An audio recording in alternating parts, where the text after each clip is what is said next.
여러분 안녕하십니까. 이루어진다는 라이브 김대홍입니다. 대선이 이제 23일 3주여 앞으로 다가왔습니다. 하지만 정치권 상황은 그야말로 한치 앞을 내다볼 수 없을 정도로 긴박하게 돌아가고 있습니다. 원내 제2당인 국민의힘은 당 지도부가 대선 후보를 전격 교체했지만 하루도 안 돼 전 당원들이 투표로 부결 무산시키는 등 그야말로 아수라장이 됐습니다. 대선을 앞두고 당의 지도부와 후보가 정면 충돌한 것은 우리 정당사에 찾아보기 힘든 초유의 사태였습니다. 반면 일찌감치 대선 후보를 확정한 더불어민주당은 약세 지역을 찾아다니며 정책 공약을 발표하고 있습니다. 하지만 사법부에 대한 공세 수위는 더 높아지고 있습니다. 이루어진다는 라이브 오늘은 대선을 앞두고 긴박하게 돌아가고 있는 정치권 상황을 다각도로 분석 전망해 보겠습니다. 먼저 저희가 준비한 영상 보시고 대담 이어가겠습니다.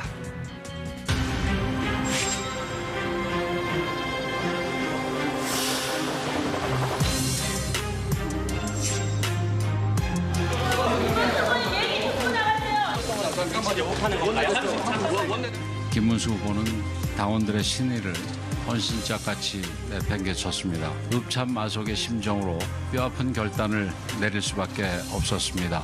대통령 후보 자격을 불법적으로 박탈했습니다. 어젯밤 우리 당의 민주주의는 죽었습니다.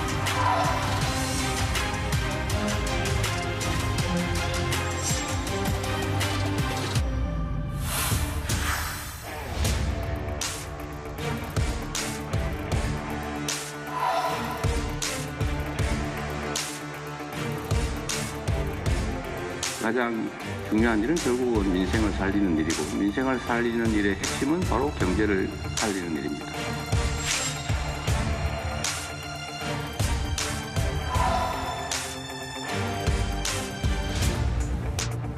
사법부가 국민적 불신을 해소하는 길은 단 하나입니다. 불신을 초래한 조희대 대법원장이 자진 사퇴하는 것입니다. 사법부 독립에 심대한 침해가 된다는 생각을 가지고 있습니다.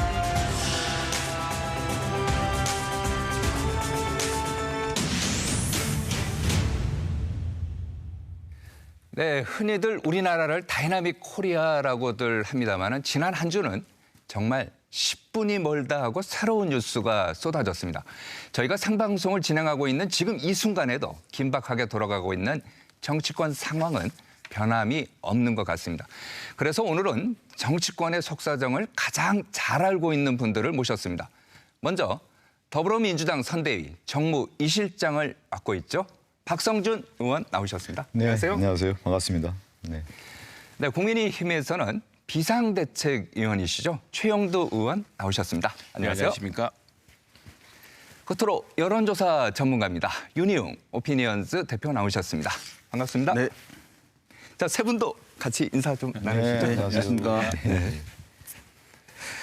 아무래도 오늘 첫 주제는 대선 전국을 가장 뜨겁게 하고 있는 국민의힘 대선 후보 교체 관련 이슈부터 이제 들어보겠습니다.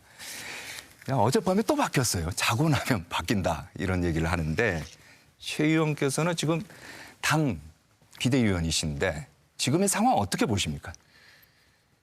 예, 사실은 당원들의 단일화에 대한 강렬한 열망, 이 단일화는 우리 당원뿐 아니라 보수 중도 유권자들의 큰 열망이게 됐습니다. 이게 지금 그동안 최근에 여론조사를 바탕으로 한 이 국민들의 여론을 보여주는 겁니다. 이 단일화가 보수 결집의 분수령이고 그것이 계엄과 탄핵 때문에 굉장히 어려운 처지에서 선거를 치르는 이 선거에서 나라가 국정의 정상화로 돌아가는 방법이라고 생각하는 유권자들이 많습니다. 그래서 이 후보 단일화 논의는 국민들 그리고 유권자들의 강렬한 열망이기도 했지만 특히 우리 당 지지자들이에요.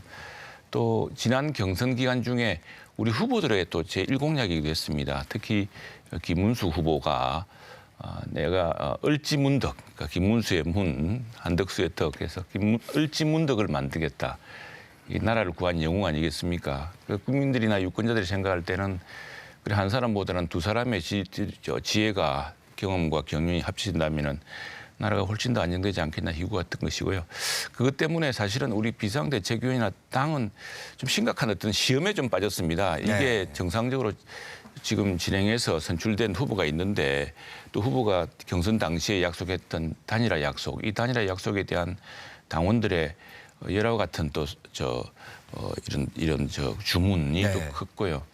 그런데 지금 투표 이런 데 가까워 오고 있고 후보 등록일이 오늘이 마지막입니다. 어제 오늘 양일간인데 그렇다면은 5월 3일 전당대회를 하고 곧바로 해야 후보 단일화가 이루어질 수 있고 그것이 또 기호 2번으로 후보 단일화가 할 수 있는 방법이기 때문에 이 방법을 어떻게 할 것인가를 둘러싸고서 이제 후보와 양 후보 측과 계속 협의를 해왔고 그를 위한 방법으로 우선에 당원들에게 전수조사를 했습니다. 거의 지난번에 김문수 후보를 뽑았던 그 전당대 참여했던 당원 숫자만큼은 아니지만 이게 여론조사가 아니라 당원 전수조사였기 때문에 한 20몇만 명이 참여한 우리 70만 중에서 지난번에 투표에 참여한 사람은 실제로 경선 투표에서 참여한 사람은 한 30몇만 정도 되는 것이고 굉장히 많은 숫자가 참여해서 80몇 프로가 압도적으로 후보 등록 전 단일화를 이루어야 된다고 했습니다. 저희 비상대책위원회라는 것이 실제로 선출된 그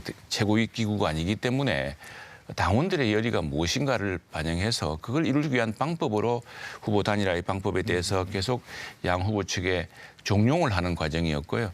어제 그것도 사실은 다 예견된 상황이었습니다. 왜냐하면 이게 비상대책위원회 결정으로 다 이루어지는 게 아닙니다. 당원들의 동의가 없이는 그러니까요. 그리고 결국 또 전당대회를 치르지 않고서는 안 되는 이야기입니다. 그래서 마지막으로 그렇다면은 이제 후보 등록 일자는 다가오는데 양 후보가 단일화의 속도를 내지 못하고 있기 때문에 단일화의 속도를 내기 위해서 일종의 그 최종 시한 데드라인 같은 걸 정했던 것이고요. 만일 거기서 정하면서 최종적으로 당원들의 뜻을 묻고서 결정하자고 했던 것이죠. 그래서 당원들의 뜻이 이제 후보 단일화가 더 이상 진행이 안 된다면은 후보를 지금 와서 바꾸는 것은 옳지 않다라는 이제 결의가 거의 우리가 통계는 공개하지 않습니다만 거의 근소한 차이로 우세했습니다. 그래서 그 당원들의 뜻에 따라서 다시 이제 정상 절차로 돌아간 것이죠. 그 긴 과정이 있었습니다만 어쨌거나 이로 인해서 많은 국민들 특히 우리 당을 지지하는 많은 그 분들이 걱정하고 염려했던 점에 대해서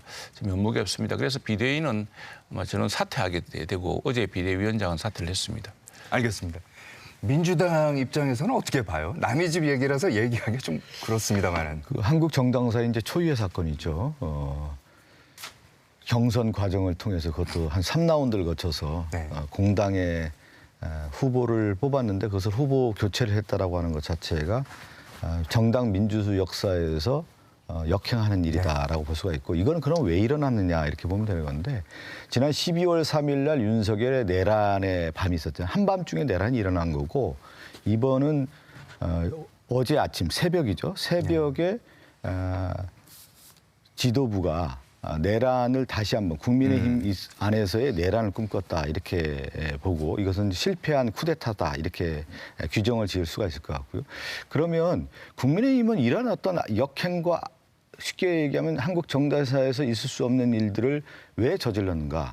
그거는 사익이 앞선 정치를 해서 그런 것이죠. 윤석열이 내란이 일어나고 국민의힘은 거기에서 절연과 윤석열을 축출하고 제명하고 그 가운데에서 공당으로서 민주주의 정당 역사에서 새로 탈바꿈할 수 있는 기회가 있었는데 그렇지 못했던 것이죠. 그러면서 여기에서 이렇게 오게 된 건데 그러면 단일화는 어떤 단일화였느냐. 이 절연하지 못한 상태에서 내란 중심 세력인 친윤 세력과 내란 동조 세력인 김문수 세력이 실질적으로 단일화하는 거였단 말이죠. 그러면 내란 연대의 연장이었기 때문에 이것은 그들만의 리그전이었고 그들 안에서의 분열이 있을 수밖에 없는 출발이었다라고 하는 것이 이런 사태가 빚었다라고 볼 수가 있고요. 단일화는 그러면 뭐냐? 누구를 위한 단일화인 것이죠? 결국 국가를 위해서 국민을 위해서 실질적인 일을 할 수 있는 단일화가 돼야 되는 건데 여기는 이제 내란의 연장이라고 하는 명분과 정당성이 잃었다라는 부분이 있는 거고 그러면 두 후보는 어떤 사람들이냐? 김문수 후보나 한덕수 전 총리 같은 경우는 그동안에 대통령을 꿈꿨던 사람 아니겠습니까?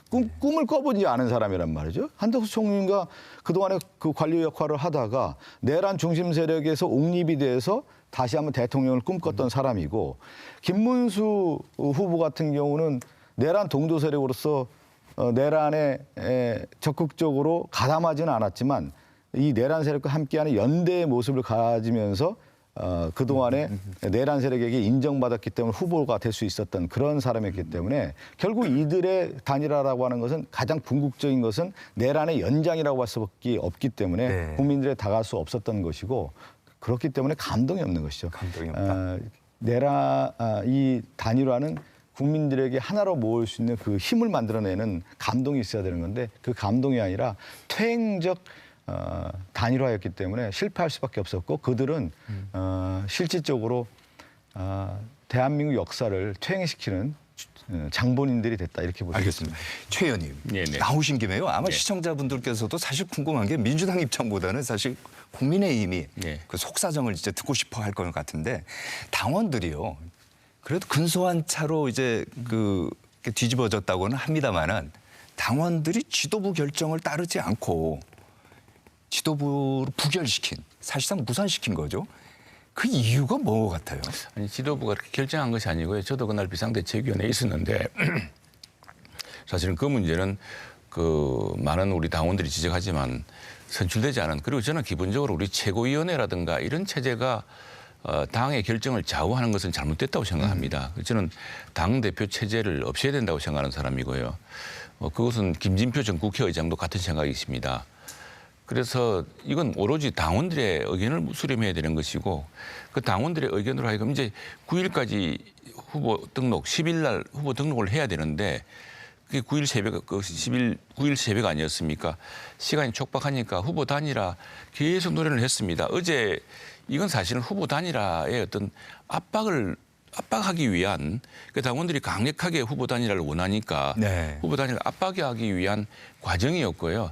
그걸 90일 후보 등록 전에 완성하기 위해서는 그런 이제 절차가 있을 수밖에 없었는데 모든 절차는 당원들의 뜻에 따라서 결정하도록 되어 있는 겁니다. 네. 처음에 후보 단일화를 위한 이런 절차를 시작했던 것도 당원들의 압도적인 그 전수투표 여론조사에 의한 전수투표를 통해서 이루어진 것이고 어제 그렇다면은 마지막으로 후보 단일화가 후보들 스스로 간에 이루어지지 않으면은 이 후보를 어떻게 등록하는 것이 좋겠냐를 물었는데 이것도 마지막으로 당원들의 뜻에 따라서 이루어지는 것이고 그건 뭐 그게 부결되면 바로 원위치 되는 그런 방식이었기 때문에 그를 전제로 한 것이고요. 대략은 예상은 했습니다. 왜냐하면은 이게 후보 단일화는 후보 간에 정말 극적인 단일화. 로 이 감동을 불러일으킨 것이지. 좀 전에 이제 박 의원 얘기하면서 아름다운 단일화든지 극적인 단일화. 극적인 단일화로 이제 근데 사실은 그 압력이 높아지면서 어제 낮까지 굉장히 접근이 있었습니다. 그래서 정말 극적인 단일화가 이루어지는구나라는 기대도 하고 했는데 결국에는 어떤 사소하다면 사소한 간극 차이를 좁히지 못했고 이것이 아마 우리 정치력의 부족일 수도 있습니다만. 그 보면은 그 책임론을 이제 많이 얘기하지 않습니까? 네네. 이제 쌍권이라고 해서 권영세 비대위원장하고 권성동 원내대표 이 두 분 얘기를 많이 하는데 이제 권영세 비대위원장은 어젯밤 이제 사퇴를 했고 그러면 이제 원내대표인 권성동 원내대표는 어떻게 되는 거예요? 지금 그래서 이런 어려운 시기에 우리 국민의힘 특히 어려운 이제 야당으로 전락한 이 당의 처지에서 이 계엄과 탄핵이라는 이 정치적 지금 아주 큰 파고를 뛰어넘는 이 선장이 된다는 것은 그건 독배라고 이야기를 합니다. 다들 독배라고 이야기하고 그나마 이제 당의 내부에서 통합력을 높이면서 뭘 해줄 수 있는 사람을 어쩔 수 없이 뽑은 것이고요. 그 어려운 자리에 있었던 것이죠. 그리고 아까 말씀드렸다시피 이 모든 결정은 아까 제가 언론도 보여드렸습니다만 역대 선거를 보면은 지금 지난 2017년에 또 탄핵 이후에 선거 있지 않았습니까? 그때 선거도 지금도 이렇게 생각해 보면은 비슷한 성향의 지금 모두 우리 당에 다 같이 있는 분입니다. 세 분의 후보가 힘을 합쳤으면은 문재인 후보를 월등히 앞서 이길 수 있었는데 왜 이렇게 분열돼 있었느냐? 원래 분열은 그건 이제 진보 민주당 쪽에 참 고유한 그 특징이었고 속성이었고 이 단결은 이 보수의 특징인데 왜 이렇게 우리는 서로 이견으로 쪼개져 있느냐 이렇게 해서 뭉치자는 여론이 참 많았고요. 그래서 그 여론을 실현하기 위해서 당원 투표에 의해서 당원의 여론을 따라서 이제 실시한 것이죠. 실시한 것인데 그 뭐 후보자들이 직접 나서서 감동을 보여주지 않으면 불가능한 방법이고 그 강제적인 욕을 먹으면서 이제 그 절차를 진행했는데 네. 그래서 어제 낮에는 우리 또 중지 넘어온 소장파원들이 나서가지고 양측을 오가면서 굉장한 협상의 드라마가 있을 뻔했습니다. 그게 이제 실현되지 않아서 아쉽고요. 그러나 이 모든 과정이 무슨 소용이 있겠습니까? 정치란 것은 결과에 책임져야 되는 것이고 이제는 이 결과에 따라서 또 당원들이 이렇게 열망을 부여했는데 그 열망을 실현시키지 못했고 실현시키지 못한 결과 지금 이렇게 되었는데 이거 어떻게 하면 좋겠습니까? 물었더니 그렇다면은 안 하는 게 좋겠다, 불변하는 게 좋겠다 이런 결정이 이루어졌기 때문에 그 결정에 따라서 이루어졌고요. 다시 말씀드리지만 비상대책위원회라는 것은 정말로 그 선출된 권력도 아니고 또 하나는 저는 비상대책위원회나 최고위원회가 뭐 모든 국회의원들의 의견 또 당원들의 의견을 바탕으로 하지 않고 마음대로 결정하는 건 옳지 않다고 생각합니다. 또 그럴 수도 없는 일이고요. 당원들의 투표 결과를 바탕으로 당초 진행하는 다 예견되었던 코스였습니다. 윤 대표님, 네. 그 보면은요. 그 여기서 이제 단일화 얘기도 하고 하는데 왜 안 된 것 같아요? 왜 이런 문제가 생긴 것 같아요? 일단은 이제 이게 우리가 정치에 대한 이제 뭐 이해와 오해 얘기를 많이 하는데 제가 봤을 때는 이제 국민의힘 내부 사정이 여러 가지 있었겠지만 정치에 대해서 오해했던 부분들 이제 많이 있다고 생각됩니다. 네. 뭐냐면 되게 많은 분들이 정치가 스포츠나 전쟁과 비슷하다라고 얘기를 합니다. 상대방 굴복시키면은 이기는 거다. 근데 이제 여야 간의 싸움에서도 그런데 내부에서도 어떤 이제 유력한 사람을 굴복시키면 우리 흐름대로 갈 수 있다라고 하는 이제 인식이 있는 것인데 실제 정치는 그게 아니고 정치는 이것을 지켜보고 있는 어떤 제3자들 당원들이 될 수도 있고 대중들이 될 수 있는데 그 사람들이 보면서 공감을 얻는 사람들이 승리하는 거거든요. 네. 어떻게 보면 지는 것 같아도 대중의 공감을 사면 이기는 거거든요. 근데 지금 국민의힘이 지금까지 뭐 당대표를 내려오게 하고 새로 세우고 이런 것들이 좀 무리하게 이제 시도가 있으면서 대중의 좀 공감을 사는 부분들 좀 소홀한 부분들이 있었고 심지어 이번에는 당원들의 공감조차도 얻지 못한 부분이 있었다고 생각됩니다. 그렇죠. 예.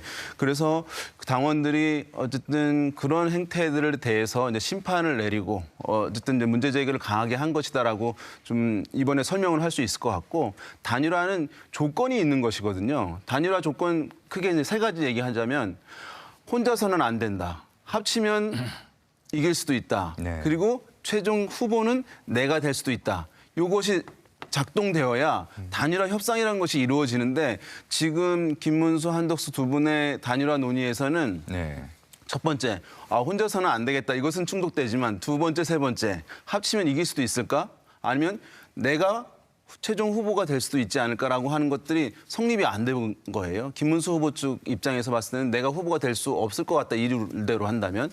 그런 상황이었기 때문에 사실은 논의 자체가 무르익을 수가 없었던 것이고 이것을 하려고 한다면 당 지도부가 사실은 리더십을 발휘해서 공정하게 그 룰을 네. 맞춰주는 협상들을 할 수 있게 해줬어야 되는데 네. 그 리더십이 사실 없는 상태였기 때문에 사실 이 파국 국면까지 이르게 되었다 이렇게 분석할 수 있을 것 같습니다.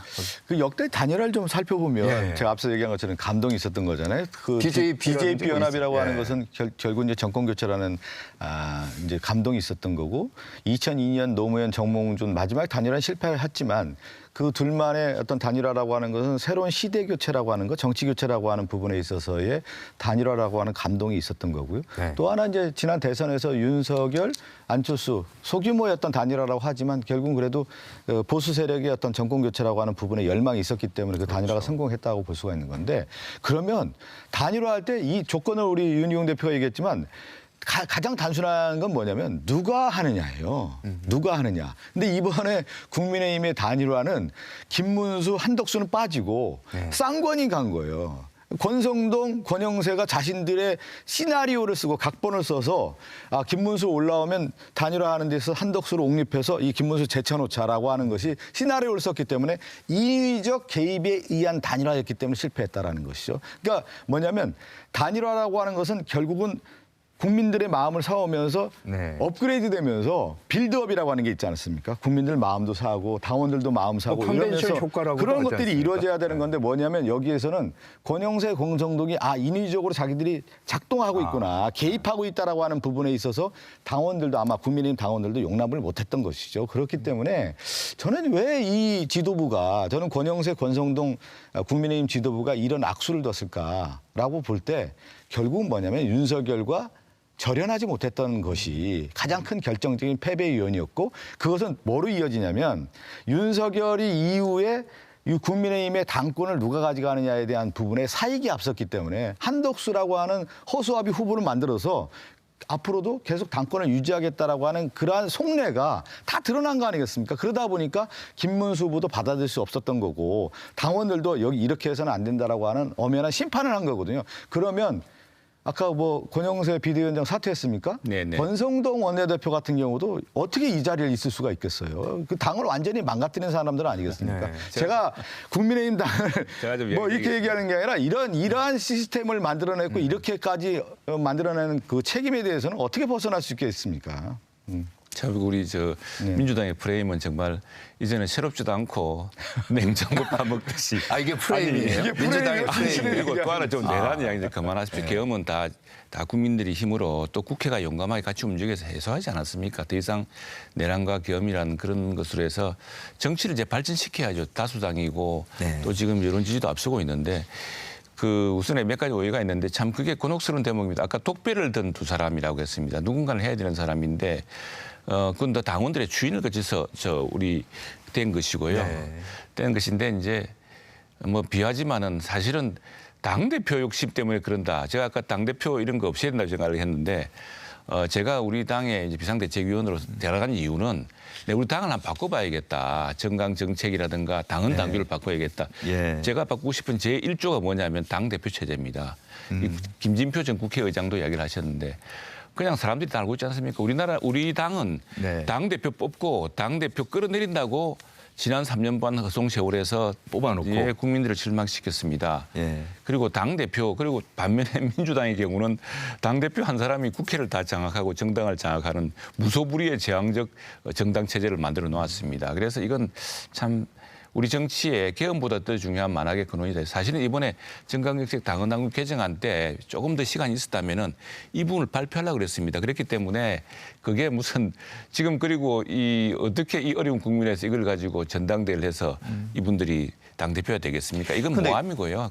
이렇게 또 생각할 수 있을 것 같아요. 어쨌든 간에 당원들이 네. 전 당원들이 지도부가 하는 게 이게 문제가 있다. 이런 거 이제 브레이크를 건 거 아닙니까? 그렇다면은 네. 희망도 있다고 볼 수도 있지 않을까요? 그래서 어쨌든 저희들은 당원들의 뜻에 말씀드렸다시피 이게 무슨 비상대책위원회라는 게 정권을 위임받았는데 이게 그 당원들의 뜻에 의해서 존립 가능한 것이고 그렇게 이루어진 것이고요. 다음에 또 하나 각본이라 그러는데 각본이 아니죠. 저는 사실 개인적으로 그리고 우리 당 지도부는 대개는 경선하기 전에 국무총리 권한대행, 대통령 권한대행을 우리가 당으로 영입해서 경선에 내세워야 되는 거 아니냐는 오늘 이 뉴스가 있었죠. 그래서 저희들은 다 반대했습니다. 특히 제가 강력히 반대했습니다. 그렇지 않다. 우리 당은 우리 당 스스로 문제를 풀어야지 지금 이 국가적 위기의 통상 위기 속에서 미국이랑 협상하는 권한대행을 우리 당이 아쉽다 부를 경우에 나라도 망하고 우리 당도 망한다고 반대했던 입장이고 그리고 우리 경선이 8배수, 4배수, 2배수로 좁혀지면서 이제 바람이 불었습니다. 그래서 그걸로 끝날 줄 알았는데 국민들은 열망이 계속 한덕수라는 이 출마 선언도 하지 않았는데 계속 그 보수 중도 중에서는 최고로 계속 나타나고 네. 이게 우리도 정말 참 그렇게 되지 않기를 바랬던 것이 경선되면 경선에 집중돼야 되는데 이제는 경선 후보들 특히 1위로 당선된 김문수 후보가 당선 이유가 나는 한덕수와 단일화하겠다는 것으로 당선됐다고 많은 당원들이 생각하고 있고 그래서 당원들이 이게 전당대회 끝난 뒤에 이제 바로 단일화 안 하느냐라고는 요구가 빗발치기 시작했는데서 이 비상대책위원회에 그리고 당 지도부에 고민이 있었던 겁니다. 지금 우리가 빨리 홍보물을 만들고 유세의 차를 만들고 해야 되는데 지금 이게 늦어지는 바람에 당장 내일부터 이게 붙일 게 없습니다. 예. 지금 잠깐만요. 네네. 대선 일정 지금 나와갖고 네. 요거 이제 하면서 하죠. 아직 뭐 시간 많으니까요. 자, 그럼 대선 일정 한번 봐보겠습니다. 자, 21대 대통령 선거 일정인데요. 이게 보면 당장 오늘 중앙선관위의 대선 후보 등록 이제 마감이 이제 되고요. 내일부터는 이제 공식 선거 운동 이제 시작됩니다. 이제 옷 입고 이제 인사도 하고요. 지지하는 후보 얘기도 할 수 있고요. 그리고 20일부터 25일까지 제외 국민 투표 실시되고 29일부터 30일 이틀간 사전 투표 실시되고 본 투표는 6월 3일 됩니다. 먼저 민주당부터 예. 한번 얘기를 해볼까요? 예. 제가 이제 정당 얘기 조금 간단히 하고 네. 좀 선거 얘기를 좀 해야 되는 건데 이제 정당의 이제 국민의힘과 민주당이 어떤 차이가 있냐면 아까 국민의힘의 당원 투표를 통해서 후보 교체 시도가 잘못됐다라고 하는 것을 선언하지 않았습니까? 네. 이제 그 당원들이 명령을 내렸는데 국민의힘의 이제 윤석열 정권 들어서서 흐름을 보면 탑다운이었단 말이에요. 윤석열이 명령을 내리면 친윤이 움직여서 이준석도 교체시키고 그다음에 꼴찌였던 김기현도 올려서 당대표 시키고 또 여기 마음에 안 드니까 또 갈아 껴서 비대위 만들고 이번에 또 어떻게 했냐면 친윤파들이 또 후보가 됐는데 또 마음에 안 드니까 교체 시도하고 네. 이러면서 이제 악수를 계속 뒀던 시스템이었다는 반면에 우리 민주당 같은 경우는 사실 이제 당원 중심의 당원 주권이라고 하는 부분에 있어서 당원이 한 120만 명이 됩니다. 그래서 당원들이 실제 의사결정 구조에서 참여하고 그 가운데 이제 이재명 후보와 관련해서 지난 대선에서는 51%를 얻어서 당내에서 득표를 얻어서 후보가 된 반면에 처음에 당대표 출마했을 때는 77%를 얻었어요. 그다음에 연임했을 때는 85%를 얻었고 이번에 후보가 됐을 때는 득표율이 89.77%를 얻었단 말이에요. 그게 자랑인가요? 아니 제가 그 얘기를 왜 드리냐면 자랑일 수밖에 없는 것이죠. 어떤 거냐면 한 당에 공당의 후보가 이루어지면서 그 후보와 여의도에 있는 정치에서의 국회의원들뿐만 아니라 당원들에게 뿌리를 내리면서 그 리더십을 확보했다라는 것이 되게 어려운 일이죠. 그것이 리더십을 확보했다라는 부분인 거고 그 가운데 국민의힘 같은 경우는 리더십 확보를 하지 않은 상태에서 인위적으로 자신들의 개입에 의한 정치를 하다 보니까 이런 사태가 이루어졌다. 이렇게 보면 될 것 같다. 그러니까 당원 주권이라고 하는 당원 중심이라고 하는 정치는 민주당 기본적으로 이루어오면서 이렇게 우리가 이제 대세를 만들어가는 큰 힘이 됐다라는 점을 우리가 간과해서는 안 된다는 점을 말씀드리고요. 대선 일정은 저렇게 이제 돼 있기 때문에 지금 내일부터 22일간의 이제 본선 경쟁이 이제 들어가게 되는 거고요. 핵심이 뭐예요, 이번? 이번 핵심은 가장 두 가지라고 볼 수가 있겠죠. 우리 최영두 의원이 가장 싫어하는 단어인데 그 단어가 뭐냐면 내란입니다. 왜 그러냐면 내란이 종식이 아직 안 됐거든요. 그런데 내란에 대한 종식에 국민의 열망이 있었기 때문에 이 내란 종식을 해야 된다라고 하는 제1과제를 실행해야 되는 것이고요. 그건 뭐냐면 이번 조기 대선이 왜 이루어졌냐. 윤석열의 영구집권과 내란에 의해서 조기 대선이 이루어졌고 그것이 탄핵됐기 때문에 이루어지는 과정이기 때문에 이것을 확실하게 역사적으로 이것을 종식시키는 것이 제1과제가 되는 거고 또 하나는 민주주의도 무너지고 경제도 무너졌습니다. 그래서 이거 회복을 해야 되는 겁니다. 그럼 그 회복의 리더십을 누가 확보할 수 있느냐. 제가 앞서 얘기한 것처럼 민주당의 많은 당원들과 하나된 힘으로써 이것을 극복할 수 있다라고 보여졌기 때문에 이재명 후보를 우리가 세울 수밖에 없었던 거고 그것이 당연한 리더십을 확보했다라는 점에서 남은 22일간 그 국민들의 눈높이에 있을 때 이번 대선에서의 시대 정신이라고 할 수 있는 내란 종식과 민주주의 회복, 경제 회복이라는 측면에서 우리가 이재명 후보와 하나 되게 22일 동안 선거를 치르겠다 이런 말씀을 드립니다. 그럼 이제 오늘 이제 오후에 김문수 후보가 마감이 되기 때문에 오늘 안에는 등록해야 되겠네요. 그럼요. 다 등록되게 돼 있고요. 예, 등록 준비 다 돼 있습니다. 예. 이번 핵심은 뭐예요? 국민의힘은. 자, 지금 우리가 계엄이라는 참 아주 비정상적인 엄청난 쇼크를 겪지 않았습니까? 그리고 여기에 대해서는 헌법재판소에 이제 결정이 있었습니다. 헌법재판소가 8대0으로 했고 또 헌법재판 과정에서 저는 그 민주당의 저런 난폭한 주장 사실은 민주당 스스로가 내란 수계라는 제목으로 해가지고 탄핵 소추를 했다가 그게 법리적으로 맞지 않다 그래서 그 소추 내란 수계라는 것을 헌법재판 과정에서는 철회를 했습니다. 그런 혼란을 이제 이렇게 만들어 놨던 것이고 지금 그 헌법재판소에서 뭐라고 그랬습니까? 이렇게 온 까닭은 민주당이 줄 탄핵에다가 예산 삭감에다가 이 행정부와의 협력 관계보다는 행정부 일을 마비시켰던 그래서 여기에 대한 그 대통령의 판단에는 그 나름의 이유가 있다라고 이야기를 했습니다. 그러니까 헌법재판소의 결정은 계엄을 일으킨 대통령을 탄핵했지만 탄핵하면서 동시에 이 계엄 상황까지 이르게 했던 국회의 책임 또 제1당의 책임을 같이 물었습니다. 그래서 지금은 이제 그리고 민주당의 그 참 지겨운 그 주장은 이제 국민들에게 먹히지 않는 것이 지금 모든 여론조사에서 제1순위는 무엇이냐면 민주당 그 주장과 달리 경제입니다. 경제. 그리고 다음에 어떻게 하면 우리가 다시 지속가능 발전을 이룰 것인가의 문제고 또 통상 외교 안보의 위태로운 상황을 어떻게 극복할 것인가의 문제인데 그리고 또 무엇보다 국민 통합이고요.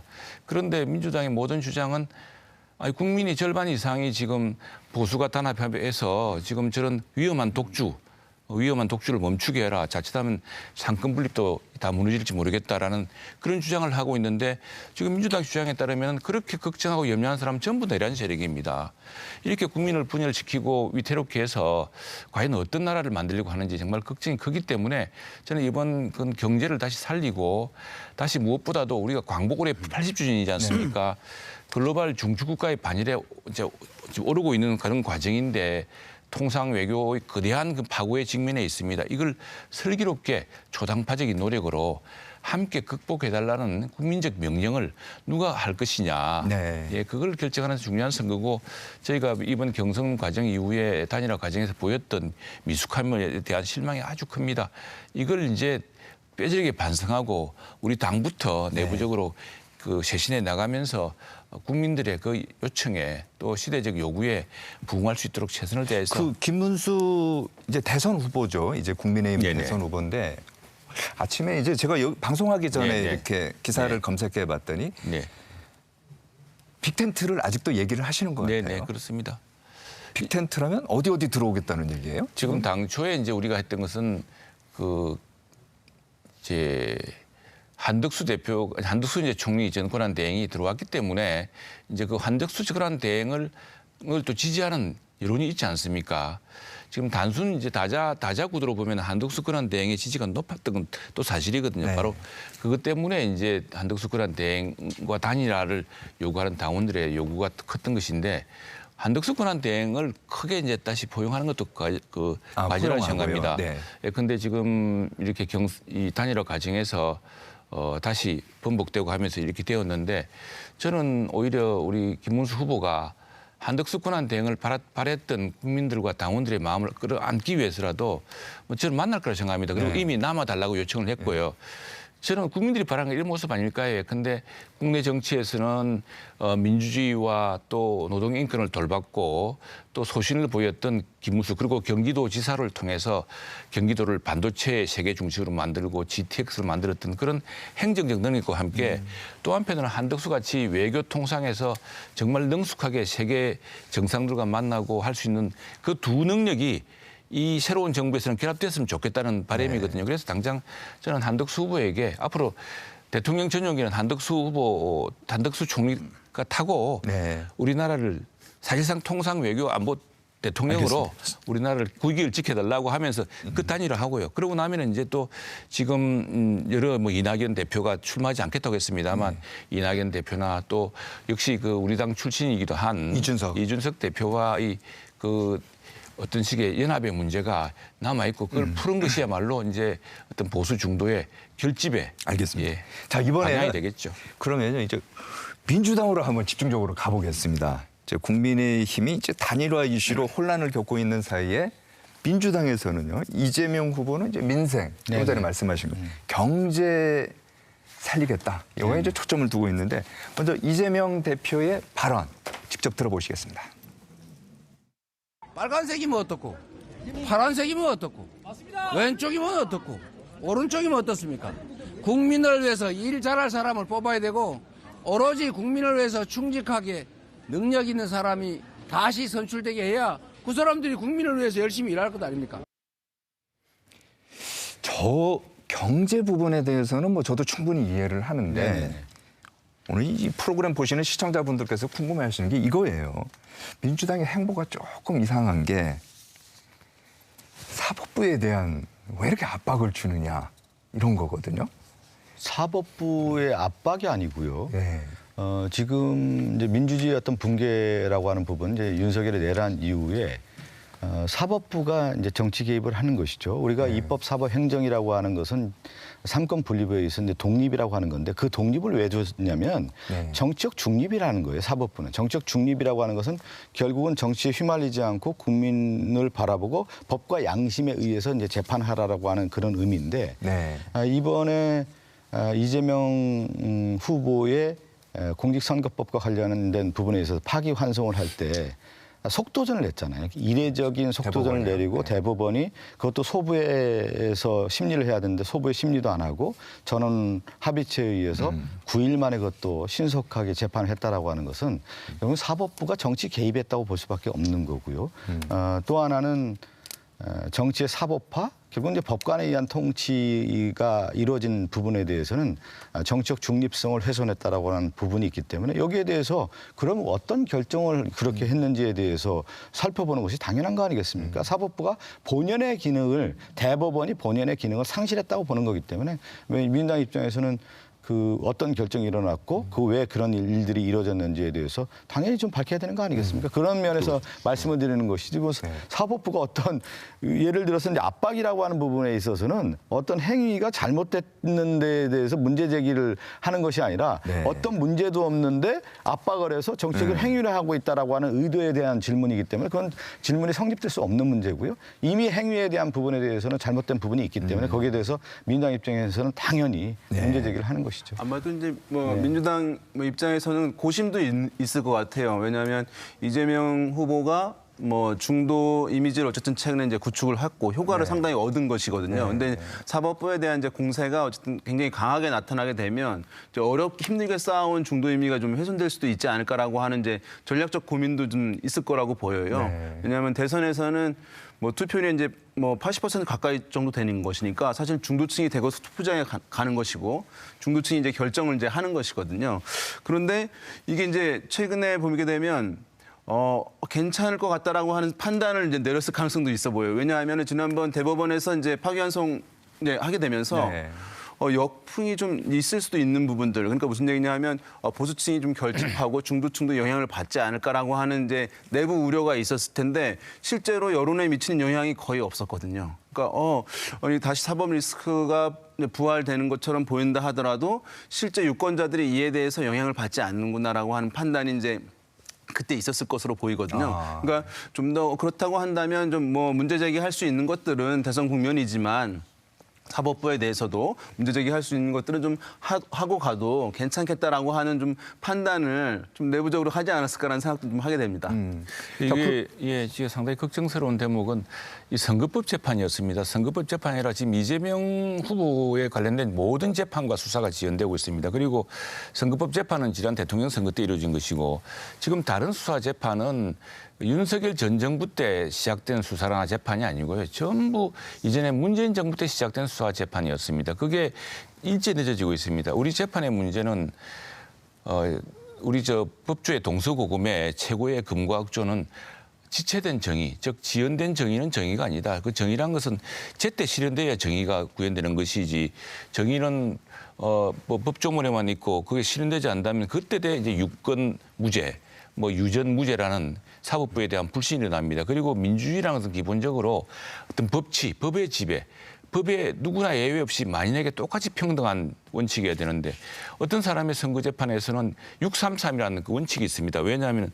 선거에서 비선거권을 박탈당해야 될 사람이 당선됐다고 한다면은 이 국민의 선거권을 침해한 것이기 때문에 1년 내에 끝내라는 게 있습니다. 그런데 이재명 후보의 재판은 1심이 무죄 1년 6개월이 걸렸습니다. 지금 민주당이 마구 사법부를 또 급박하고 검사도 탄핵하고 이런 걸 한다면은 그 1년 6개월 걸렸던 검사, 판사 탄핵해야 됩니다. 그런데 그렇게 걸려놓으니까 법원으로서의 결정은 뭐냐면은 아니 힘 있는 사람이라고 2년이 넘게 2년 6개월이 지나도록 이게 안 된다고 할 것 같으면 앞으로 선거법이란 걸 어떻게 세울 수 있겠습니까?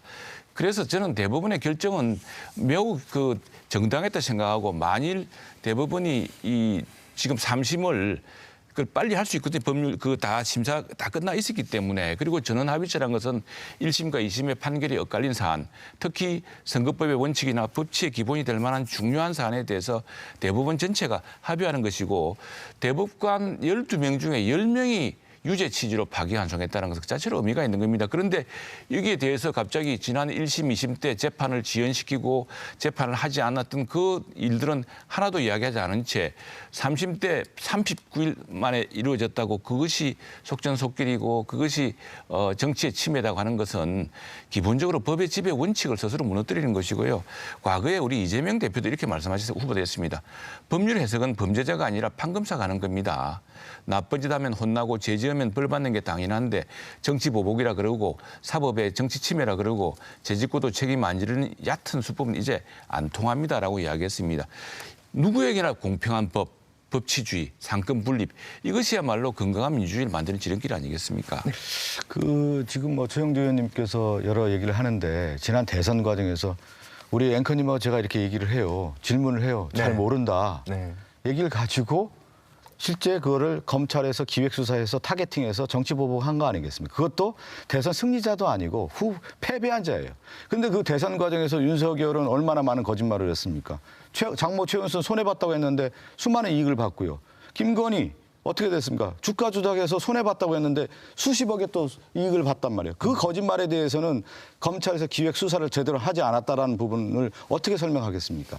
단순하게 인터뷰 과정에서 그 사람 잘 모른다라는 걸 가지고 기획 수사에서 압수수색하고 수십 건에 털고 그다음에 국정감사 기간에 상위과인 국토부의 협박이라고 하는 단어를 가지고 그것을 허위사실 공표라고 해서 그걸 막 옥죄고 씌우고 압수수색하고 수백 번의 압수수색을 해가서 여기까지 온 거 아니겠습니까? 그러다가 그게 잘 안 되니까 윤석열이 뭐를 했습니까? 내란한 거 아니겠습니까? 영구집권 모색한 거 아니겠어요? 그 부분에 대해서 국민의힘은 어떤 입장인지 윤석열과 관련된 지난 대선에서 토론에서 수많은 거짓말에 대해서는 한 번도 입장을 내놓지 않다가 방송 인터뷰 과정에서 얘기하는 걸 가지고 기획수사했던 거에 대해서는 부끄러움이 없는 거예요, 지금 보니까. 그리고 또 하나가 이 기획수사에 대해서 이렇게 진행이 되어 왔는데 대법원에서 대선이 남긴 대선 열차가 진행되어 와 있단 말이에요. 20여일 이 남은 시점에서 어떻게 했습니까, 대법원이? 국민의 시간에 놔야 되는 것이죠. 민주주의라는 기본은 원칙은 뭡니까? 수직적 책임성이에요. 국민 주권재민에 의해서 국민들이 심판하고 선택할 수 있는 시간은 선거에서 주는 겁니다. 그 선거 기간에 대법원이 인위적으로 들어온 거 아니냐. 그것이 바로 사법의 정치화 현상에서의 국민의 선택권을 박탈한 거 아니냐라고 해서 국민들이 이렇게 대법원의 행위에 대해서 비판한 거 아니겠습니까? 그 부분에 대해서 우리가 지적을 하는 것이지 무슨 사법부가 어떤 행위를 하지 않았는데 우리가 압박을 했다. 이거는 형성될 수가 없는 문제이기 때문에. 사실관계를 밝히기 위해서는 그 윤석열 전 대통령의 장모 구속되었었고요. 지난 정부 때 윤석열 대통령 정부 때 그 처남도 기소되었습니다. 법 앞에 누구도 예외가 없어야 되고요. 지금 뭐 그런 핑계를 가지고서 그러면 이재명 후보가 백현동 사건이란 건 어마어마한 사건입니다. 성남시장 때 있었던 사건이고 그런 사건에 대해서 그리고 거짓말이란 것은 얼마나 중요합니까?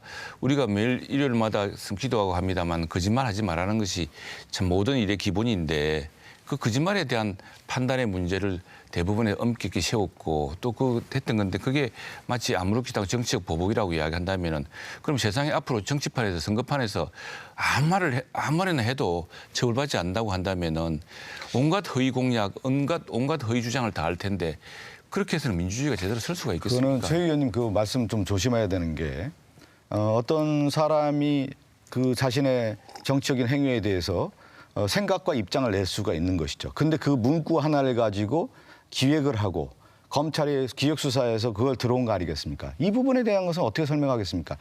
예를 들어서 윤석열뿐만 아니라 최영두 의원님이 어떤 방송 인터뷰 과정이나 또 다른 그 상임위 과정에서 한 말 자체를 가지고 한 문구를 하나 가지고 이것은 허위 사실이다라고 하는 부분. 근데 그 느낌을 얘기한 거 아니겠어요? 그걸 가지고 했다고 하면 정치 보복이라고 하는 것이 윤석열 정권 내내 지금 3년 동안 정치 보복을 행위를 해왔던 것이 그대로 드러나는 거 아니겠습니까? 그래서 대법원에서 그 얘기를 하는 거 아니겠습니까? 대법원은 그래서 이 부분에 대해서는 대법원이 이 대선 열차가 들어오는 과정에 지금 3년 동안 그렇게 수사해서 국민들에게 모든 내용들을 다 알려진 상태에서 여기에서 다시 파기환송을 해서 그것도 며칠 남은 시점에서 대법원이 정치 행위하는 거에 대해서 국민들의 여론의 질타가 있는 거 아니겠습니까? 미국 대법원도 그러면 허위 사실의 기준은 무엇이냐? 허위 사실은 그 말을 말한 사람의 의도냐? 아니면 그 말을 듣는 사람의 판단이냐? 그 기준을 잡은 게 대법원 판결이죠. 자, 여기서요. 대법원 판결은 이 정도로 하고요. 지금 대법원 판결만이 아니고 그러니까 민주당은 보면요. 대통령의 이제 당선되면 당선 전에 진행됐던 형사재판을 중지하는 형사소송법 개정안도 이제 추진하고 있어요. 여기에다가요. 무죄 선고가 명백하면 재판을 계속한다. 이런 취지의 내용이 추가되면서 이제 논란이 되고 있는데 민주당은 이 밖에도 선거법 개정안 그리고 대법 건수를 이제 늘리는 법안 등 이재명 후보와 관련 있는 법안에 대해서 굉장히 적극적으로 입법을 하는 것 같긴 해요. 아니 지금 이제 그 입법에 이제 미비성이라는 부분이 있잖아요. 대통령이 내란과 외환을 제외하고는 소추되지 아니한다라고 하는 부분이 있지 않습니까? 그게 이제 헌법 84조에 포함되어 있는 건데 그 소추라고 하는 것은 어떤 의미냐면 기소와 추, 재판 진행 과정에 대한 모든 것을 포괄하고 있는 건데 포함하고 있는 건데 지금 형사소송법에서도 그 내용에 대한 것이 미비하다는 거 아니겠어요? 그렇다고 하면 명확하지 않다는 부분이 있기 때문에 헌법에 나와 있는 부분에 대해서 그 하위법이라고 하는 형사소송법에서 그것을 완결해 줘야 되는 것은 당연한 거 아니겠습니까? 그런 차원에서 입법 개정이라고 할 수가 있는 거고 앞서 얘기한 이제 공직선거법과 관련해서 그러니까 이 행위라고 하는 부분에 대한 해석을 어디까지 할 수 있느냐에 대한 부분에 대한 빼버린 것 같아요. 미비하단 말이죠. 저도 수많은 인터뷰와 방송을 한단 말이에요. 그 과정에서 얘기를 했을 때 어떤 느낌을 얘기하고 또 하나는 내가 생각할 때 잘 모른다. 이런 얘기를 할 수가 있는 건데 그 부분을 가지고 이 사람에 대해서는 죄를 옥죄해야 되겠다라고 하는 기획이 충분히 가능한 부분이 있기 때문에 이러한 것은 원천적으로 배제시켜야 된다라고 하는 것이 우리 의원뿐만 아니라 국회의원들 대부분의 어떤 공통된 생각을 갖고 있단 말이에요. 그런 부분에 있다고 하면 미비점을 차제에 보완할 필요가 있다라는 그런 의미를 담아서 입법을 하는 거고요. 또 하나 이제 대법관 직원 문제는 결론된 건 아닌데 지난 대선 과정에서도 우리 민주당의 공약이었습니다. 대법관이 지금 14명인가요? 그런데 100명까지 얘기한 거예요. 그런 얘기는 이제 어떤 의원들이 얘기할 수가 있는 것이고요. 또 그 100명에 대한 근거는 제가 얘기를 들어보니까 프랑스나 독일 같은 경우가 대법관 같은 경우 인구가 한 7,500만 명 정도 되죠. 프랑스나 독일 같은 경우 7천만 정도 넘는데 한 400명 정도 된다고 합니다. 대법관들이. 인구 비율을 봤을 때. 그러니까 우리나라 같은 경우 5천만이 되는데 대법관이 한 14명 되니까 실질적으로 재판 진행 과정이라든가 그것을 이번에도 어떤 일이 있었습니까? 이재명 후보와 관련된 공직선거법에 대한 6만 쪽에 대한 재판 기록이 있는 건데 재판관들이 하나도 안 봤다는 거 아니겠습니까? 이건 있을 수 없는 일이다. 그러니까 오히려 재판관을 좀 늘려서 법에 대한 심도 있는 심리가 진행될 수 있도록 진행하는 것이 맞다라고 하는 것이 그동안에 변호사들도 그렇고 법관들도 많은 문제 제기가 있었단 말이죠. 그래서 그것을 담아서 이번에 사법개혁안이라고 하는 부분에 있어서 대법관 증언 문제. 어떤 의원은 30명 얘기하는 경우도 있고 50명 얘기하는데 그것은 이제 법사위에서 충분한 논의를 통해서 대법관 증언 문제를 논의할 수가 있는 것이죠. 그건 충분한 논의의 장을 펼쳐야 되는 거 아니겠습니까? 그래서 이번 대통령 선거는 상권 분립을 지키느냐 우리가 법의 지배를 우리 민주주의의 기초로 다시 한번 굳건히 확보하느냐 아니냐는 이런 중대한 기로에 선 것 같습니다. 대법관 지금 대법관이 이번에 그 판결한 대법관이 이제 모두 14명인데 한 분은 이제 중앙선관위원장이기 때문에 안 하시겠다 해서 진짜 스스로 제청하셨고 해서 12분이 참석하셔서 10분의 대법관이 이제 유죄 취지에 파기한 정심을 내린 것이죠. 그렇게 되니까 지금 대법원 전체 숫자를 늘려서 앞으로 이런 결정을 못하도록 하겠다는 의도라밖에 생각할 수가 없는 겁니다. 그리고 대법관 수를 늘리겠다는 발상은요. 지금 우고 차베스 같은 그 남미의 그런 독재자들 그래서 법치를 무너뜨려서 내정과 테러와 분열과 폭동의 나라를 만든 그런 나라에서나 있는 법칙입니다. 지금 이 법의 지배를 확보하기 위해서는 법의 지배라는 것은 정말 그것은 가장 중요한 사건부터 가장 권력 있는 사람부터 가장 돈 있는 사람에게 엄격해야 나머지 사람들도 이 법에 공평하게 적용되고 있구나. 힘 있는 사람들은 재판이 마구 연기되고 재판 하라는 송달 정도 수령 거부할 수 있고 그런 식의 나라가 되어서는 이게 누가 이 법의 공정성을 믿겠습니까?